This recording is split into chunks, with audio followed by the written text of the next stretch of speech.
How to add a glow effect to text in Premiere Pro. Let's get into it. Select the clip that you want to add the effect to and then go up to Effects and search for Drop Shadow. We want to drag this effect onto our text and then come into Effect Controls.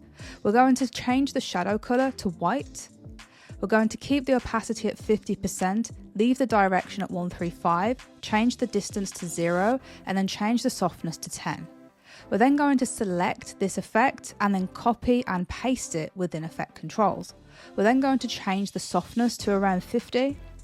Then we're going to select this effect again, copy and paste it again, and change the softness to around 100.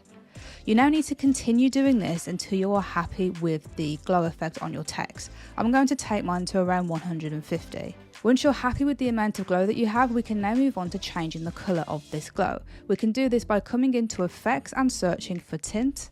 We then need to drag this onto our clip and then come into Effect Controls, and then we want to change Map White to whatever colour we want our text to be. I'm going to go for Create a Fix Yellow and then choose OK. And that's all there is to it.